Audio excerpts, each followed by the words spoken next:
বাংলাদেশের প্রতিটি মানুষের জন্য গভীর শোকের একটা দিন। আজকে বাংলাদেশের 3 দিনবারের সাবেক প্রধানমন্ত্রী, গণতন্ত্র, সার্বভৌমত্ব ও বাংলাদেশের মর্যাদা রক্ষায় অতন্ত্র প্রহরী আপসীর নেত্রী বেগম খালেদা জিয়া ভোর 6টার সময় শাহাদাত বরণ করেছেন। ইন্না লিল্লাহি ওয়া ইন্না ইলাইহি রাজিউন। গোটা জাতির মতো আজকে আমাদের সরকারে যারা আছেন আমরাও গভীরভাবে শোকাভিভূত।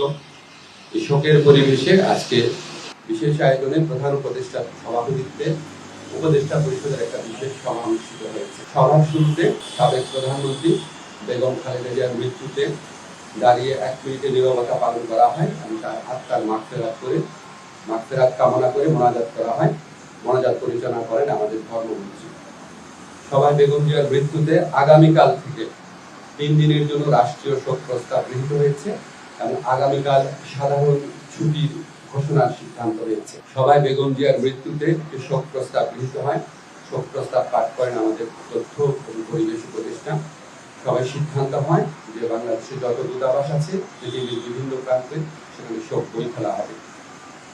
সভায় বিশেষ আমন্ত্রণের অংশ নেন বিএনপির মহাসচিব জনাব মির্জা ফখরুল ইসলাম আলমগীর।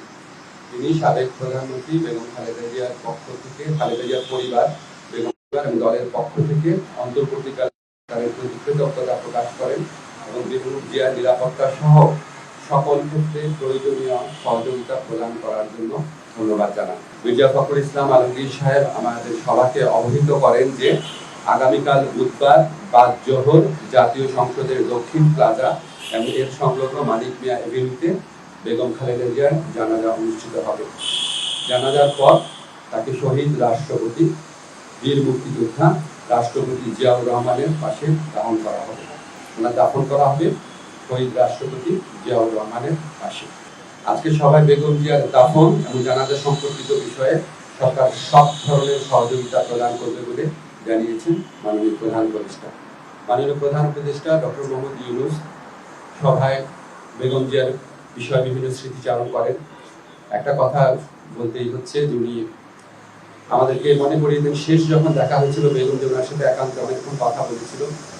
আপনারা জানেন সেনা সদরে অনুষ্ঠিত হয়েছে প্রোগ্রাম, সেখানে উনি অত্যন্ত উৎফুল্ল ছিলেন, সবার সাথে কথা বলেছেন এবং উনি স্মৃতিচারণ করেছেন মাননীয় প্রধান উপদেষ্টা।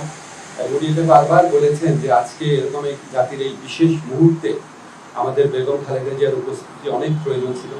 গোটা জাতি ওনার জন্য দোয়া করেছে, আল্লাহর ইচ্ছা উনি চলে গেছেন।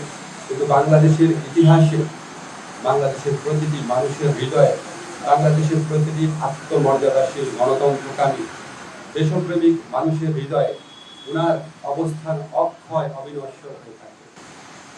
আমি ব্যক্তিগতভাবে মনে করি বাংলাদেশের ইতিহাসে এত শ্রদ্ধা, এত সম্মান, এত ভালোবাসা নিয়ে এরকম একজন নেতৃত্ব চলে যাওয়া এটা একটা বিশেষ মুহূর্ত এবং আমরা বাংলাদেশের প্রতিটা মানুষ এই শোকে একত্রিত হয়েছি।